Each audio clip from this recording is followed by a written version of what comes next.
Hello बच्चों, आज 12th class का एक इंपॉर्टेंट चैप्टर आपको मैं स्टार्ट करवाने वाला हूं। चैप्टर का नाम है बैंकिंग और बैंकिंग चैप्टर आपके 12th क्लास के अंदर 4 नंबर का आ जाता है, यानी 4 नंबर का क्वेश्चन यहां से आपको जनरली हर साल पूछा जाता है। इस चैप्टर को पढ़ने के बाद हम ये समझ पाएंगे कि बैंक कितने टाइप्स के होते हैं, हमारे सिलेबस के अंदर कौन कौन से बैंक है, अलग अलग बैंकों के क्या क्या फंक्शन होते हैं और इनके काम करने का सिस्टम क्या होता है। ठीक है, तो हम स्टार्ट करते हैं अपना चैप्टर बैंकिंग। लेकिन इससे पहले मैं आपको छोटी सी बात बताता हूं। देखो, एक होता है बैंक और एक होता है बैंकिंग। बैंक जो होता है वो एक फाइनेंशियल इंस्टीट्यूशन होता है जो मनी के अंदर डील करता है, यानी मनी के लेन देन के अंदर, पैसों के लेन देन के अंदर डील करता है। लेकिन बैंकों के काम करने का जो तरीका होता है, बैंकों के काम करने का जो सिस्टम होता है, उसको हम लोग क्या कह देते हैं?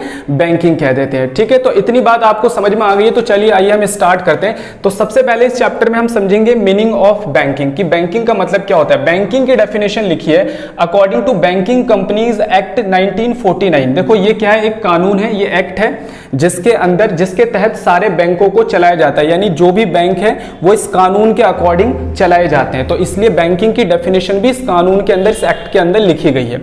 ठीक है, तो बैंकिंग का मतलब क्या है? Banking means accepting of deposit. Bank क्या करता है?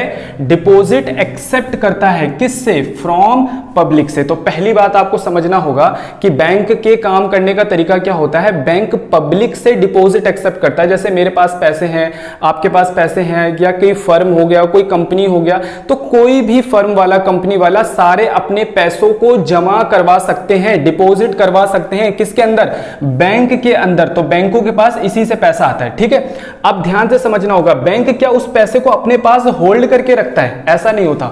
हम जितना भी पैसा बैंकों में जमा करवाते हैं, बैंक कभी भी उस पैसे को होल्ड करके नहीं रखता, क्योंकि जो बैंक होते हैं उनको भी प्रॉफिट कमाना होता है। इसलिए वो बैंक क्या करते हैं, for the purpose of lending, जो पैसा जमा करवाया गया, बैंक उसको लेंड पे दूसरे लोगों को उधार दे देते हैं ताकि वो इंटरेस्ट कमा सके। और दूसरी बात, या बैंक उस पैसों से क्या कर सकता है? उसका इन्वेस्टमेंट कर सकता है। इन्वेस्टमेंट का मतलब जैसे किसी कंपनी के शेयर्स खरीद लिए, डिबेंचर्स खरीद लिए, या किसी भी गवर्नमेंट की सिक्योरिटी में पैसे लगा दिए और वहां से पैसा यानी प्रॉफिट कमा लिया। तो इस फर्स्ट लाइन का मतलब मैंने आपको समझाया कि जो बैंक होता है वो डिपॉजिट को एक्सेप्ट करता है पब्लिक से, और जो भी पैसा जमा होता है वो क्या करता है? लोगों को लैंड यानी कि उधार पे दे देता है, या फिर उस पैसे को इन्वेस्ट करके प्रॉफिट कमाता है। इतनी बात समझ में आ गई? ठीक है, विच इज विड्रॉ, जो कि विड्रॉ किया जा सकता है। देखो, हम जब अपने पैसे बैंक के अंदर जमा करवाते हैं तो इसका मतलब ये नहीं कि पैसे जमा करवा के भूल गए, बल्कि हमें जरूरत पड़ने पर हम उस पैसे को विड्रॉ भी कर सकते हैं। ठीक है, तो इसीलिए लिखा हो गया कि जो पैसा बैंक में जमा करा गया है वो विड्रॉ किया जा सकता है by cheque, by draft, order और अदरवाइज। आजकल तो बैंक जो है बहुत ज्यादा एडवांस हो गए हैं। ठीक है, तो उसके अंदर विड्रॉ करने की बहुत नए नए तरीके आ गए। जैसे आप स्मार्ट कार्ड से क्या कर सकते हो? विड्रॉ कर सकते हो, अकाउंट ट्रांसफर कर सकते हो, और भी बहुत सारी चीजें इसके अंदर आ गई है। तो आई होप बैंकिंग की डेफिनेशन आपको समझ में आई होगी। बैंकिंग का मतलब होता है डिपॉजिट एक्सेप्ट करना। ठीक है, किससे? पब्लिक से, और उस पैसे का इस्तेमाल बैंक उधार देने में या इन्वेस्ट करने में करता है। जो पैसा पब्लिक बैंक से विड्रॉ कर सकती है बाय द चेक, ड्राफ्ट और अदरवाइज। ठीक है जी, अगले नंबर पे सेकंड क्वेश्चन को हम समझते हैं। यहां से एक एक नंबर के क्वेश्चन बहुत ज्यादा पूछे जाते हैं। वो आपको कोई इंस्टीट्यूशन दे देता है और बोलता है कि बताइए ये बैंक है कि नहीं है। देखो, किसी भी बैंकिंग इंस्टीट्यूशन को पहचानने के लिए उसकी 2 पहचान होती है। अगर कोई भी फाइनेंशियल इंस्टीट्यूशन ये 2 काम करता है, क्योंकि हमें समझना होगा जितनी भी फाइनेंशियल इंस्टीट्यूशन होती हैं जो पैसों में लेन देन करती है, मनी में लेन देन करती है, वो जरूरी नहीं कि बैंक हो।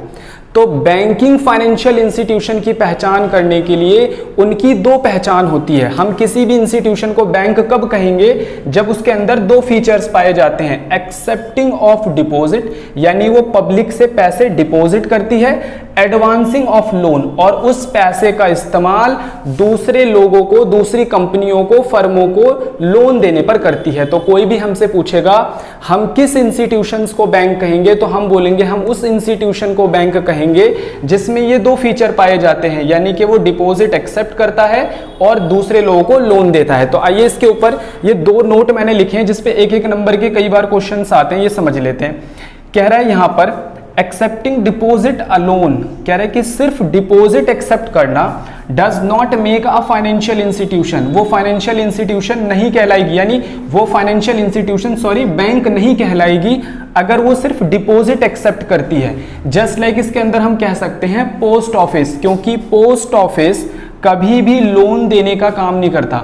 आपको पता होगा कि पोस्ट ऑफिस के अंदर भी बहुत सारे सेविंग्स अकाउंट खुलवाते हैं लोग, ठीक है। तो पोस्ट ऑफिस क्या होता है, डिपॉजिट तो एक्सेप्ट करता है, यानी कि ये वाला फीचर्स तो कंप्लीट हो गया बैंक के लिए, लेकिन कभी भी पोस्ट ऑफिस लोन ग्रांट नहीं करता, यानी कि लोन नहीं देता, इसलिए हम उसको बैंक नहीं कहते। तो 1 नंबर का क्वेश्चन आ जाता है कि पोस्ट ऑफिस बैंक क्यों नहीं है, यानी बैंकिंग इंस्टीट्यूशन क्यों नहीं है। अगले नंबर पे लैंडिंग अलोन, कह रहा है कि सिर्फ लोन देना does not make a financial institution, उसको भी हम फाइनेंशियल इंस्टीट्यूशन नहीं कहेंगे। अगर कोई इंस्टीट्यूशन सिर्फ लोन देता है, डिपॉजिट एक्सेप्ट नहीं करता, तो वो भी बैंक नहीं कहलाएगा, ठीक है। Bank because it does not accept deposit, example है यूटीआई, याद रखना संस्था का नाम। एलआईसी आपने अच्छे से सुना ही होगा, एलआईसी कभी भी डिपॉजिट एक्सेप्ट नहीं करता। बजाज फाइनेंस का नाम आप लोगों ने सुना ही होगा, होम क्रेडिट का नाम आपने सुना ही होगा। ऐसी बहुत सारी संस्थाएं, बहुत सारी इंस्टीट्यूशन है जो फाइनेंशियल इंस्टीट्यूशन होने के बावजूद, पैसों में लेन देन करने के बावजूद वो बैंक नहीं है। क्यों नहीं है? क्योंकि वो दोनों फीचर्स को कंप्लीट नहीं कर पाता। तो आज की क्लास के अंदर मैंने आपको बैंकिंग समझाया और बैंकिंग इंस्टीट्यूशंस को हम कैसे पहचानते हैं वो मैंने आपको बताया, ठीक है। तो आज की क्लास के लिए इतना ही। अगली क्लास के अंदर मैं आपका कमर्शियल बैंक स्टार्ट करवाऊंगा, जिसमें मैं आपको कमर्शियल बैंक के बारे में सारी चीजें समझाऊंगा।